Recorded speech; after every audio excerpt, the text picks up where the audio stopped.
Some significant weather events coming your way, so a good opportunity to talk to Vanessa about them. Vanessa, let's first though talk about the Northern Territory, of course. Some serious flooding there.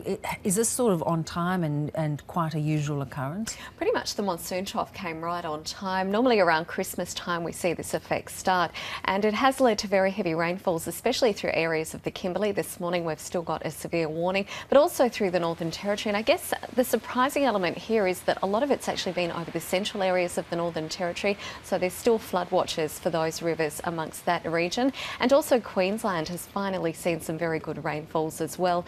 We can take a look at a photo from Mount Isa that was posted on Twitter last night, and they've had 147 millimetres of rain. That's just in 2 days. Now you've got to remember, a lot of these towns haven't seen rain in a long time, so this is bringing great news for a lot of farmers.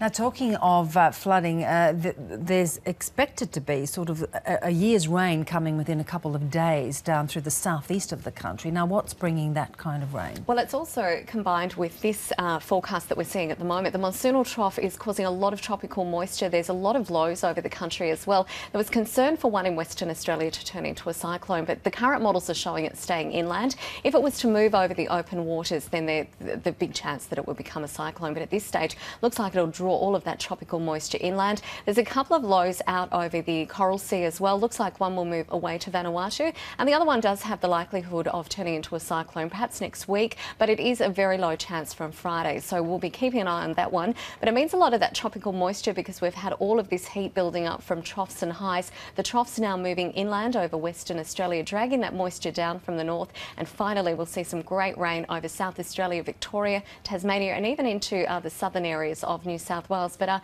the farmers in South Australia really embracing this forecast because they could get around 100 to 200 millimetres up there around the pastoral areas, which is currently on a flood watch. And as for Adelaide, where those fires are burning, it is good news. Thunderstorms not quite so if we get those lightning strikes again. Winds will be a big concern today and tomorrow. The temperature going from 38 degrees today to 32 tomorrow, and then we'll see temperatures back into the 20s.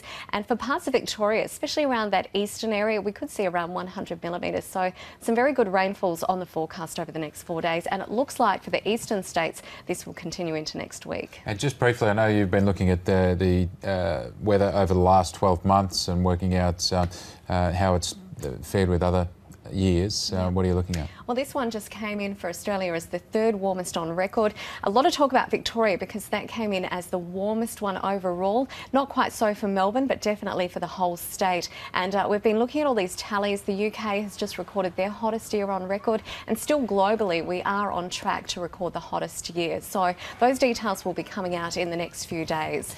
And still some hot days ahead for Adelaide before that rain actually turns up. That's right. We've got the 38 degrees today. Those winds are a concern around a northwesterly direction today, around 25 kilometres an hour later this morning. As we get into tomorrow, 32 degrees, southwesterly change coming through. So that wind change is always a big deal for firefighters, but then back into the 20s. So hopefully that will bring some good news. But it will be quite a shock for a lot of people. I was looking at Melbourne, for example, back to 20, 21 degrees next week.